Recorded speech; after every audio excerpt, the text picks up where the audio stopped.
Several major banks funded Hitler during World War II. Banks funded Hitler. These banks funded Hitler and the Axis powers, profiting from one of history's darkest chapters. And most of them, they got away with it. I'm talking about Chase Bank, Credit Suisse, Swiss banks, even the Vatican Bank. Banks funded Hitler through secret accounts, laundered money, and financed war machinery. This is the story they don't want you to know. By the time World War II began, the global banking system was already deeply interconnected. Money moved across borders faster than armies, and some of the world's most respected financial institutions saw opportunity in chaos.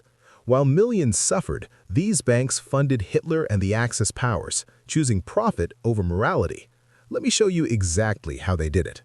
Let's start with the most shocking name, Chase Bank. Yes, the same Chase Bank millions of Americans use today.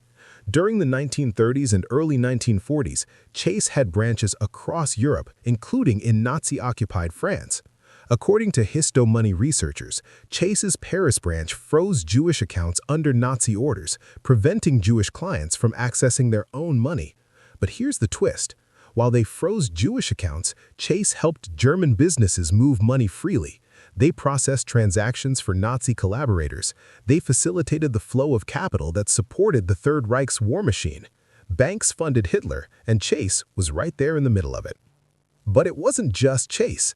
IBM, the technology giant, sold punch card systems to Nazi Germany.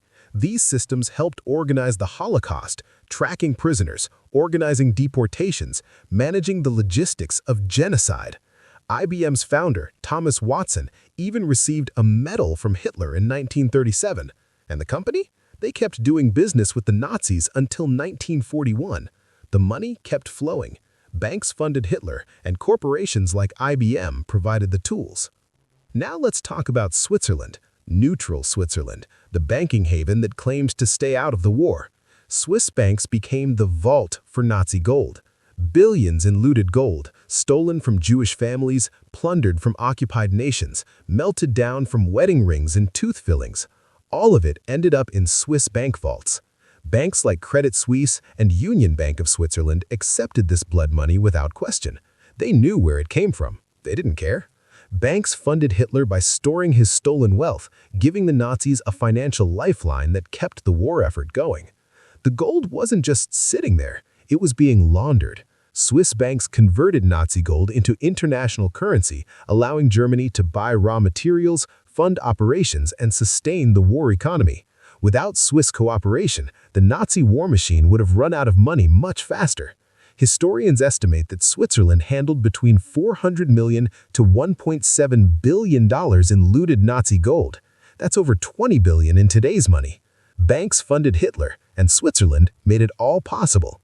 Then there's the Vatican Bank. Yes, the Catholic Church's financial institution. Documents declassified decades after the war revealed disturbing connections. The Vatican Bank helped smuggle Nazi gold and provided financial services to fascist regimes in Italy and Croatia. Some researchers believe the Vatican Bank helped Nazi war criminals escape to South America after the war, funding their new lives through secret accounts. Banks funded Hitler during the war, and some may have protected his followers after it ended. Let's go deeper. Ford Motor Company, founded by Henry Ford, had a complicated relationship with Nazi Germany. Henry openly admired Hitler. Hitler admired Ford. Ford's German subsidiary built vehicles for the Wehrmacht, the Nazi military. Ford profited from this arrangement. Even after America entered the war, Ford's German operations continued producing for the Axis. The company claimed it had no control over its German branch during wartime, but the money eventually flowed back. Banks funded Hitler, and corporations like Ford built his tanks and trucks. Standard Oil, one of America's largest companies, supplied fuel to Nazi Germany through neutral countries. They sold oil and fuel additives critical for aviation and military operations. Without this fuel, the Luftwaffe couldn't have dominated the skies in the early years of the war. Investigations after the war revealed these transactions continued even as American soldiers were dying on the battlefield. Banks funded Hitler, but oil companies kept his planes flying. Here's what blows my mind. After the war, what happened to these institutions? Almost nothing. Chase Bank paid no penalties. IBM faced no criminal charges. Swiss banks eventually paid reparations in the 1990s, 50 years later, after international pressure mounted, but those payments were a fraction of what they earned. Most executives faced no jail time. No one went to prison for financing genocide. The financial system protected its own. The Vatican Bank never fully opened its archives. To this day, we don't know the complete extent of their involvement. Ford and Standard Oil, they became even more powerful after the war. The American economy boomed, and these companies rode the wave. Banks funded Hitler, and then they funded the post-war recovery. Same institutions, same power, different era. Why did they get away with it? Because by the time the war ended, the world needed these banks and corporations to rebuild. Prosecuting them would have destabilized the global economy. Governments made a calculated choice. Justice took a back seat to economic stability. The lesson here is brutal. If you're rich enough, powerful enough, connected enough, you can survive anything, even collaboration with the worst regime in human history. But here's the deeper pattern. It's not just about World War II. Throughout history, money doesn't care about morality.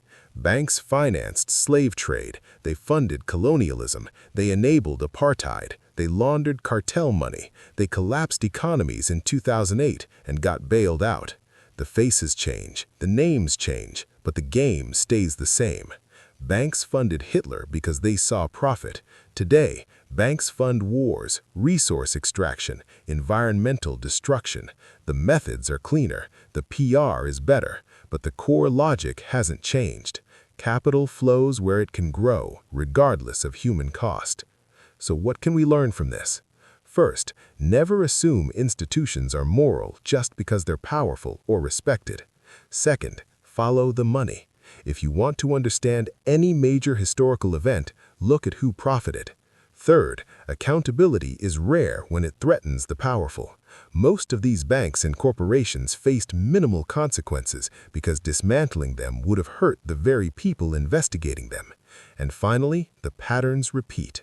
Yesterday it was banks funding Hitler. Today it's banks financing fossil fuels while the planet burns, funding arms dealers while conflicts rage, enabling corruption while democracies crumble. Different war, same playbook. Banks funded Hitler then, they fund destruction now. The difference is just marketing. This is why financial literacy matters.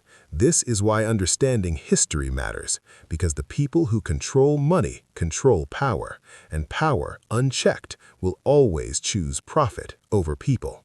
The Rothschilds dominated the 19th century. Nazi collaborating banks survived the 20th. Today, Silicon Valley and Wall Street run the 21st. The names change, the game continues. If this opened your eyes, you need to understand how deep this goes.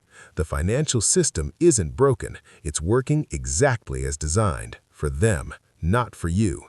Drop a comment if you want me to expose more. Which modern bank should I investigate next? Because trust me, the secrets don't stop in 1945. They just got better at hiding them.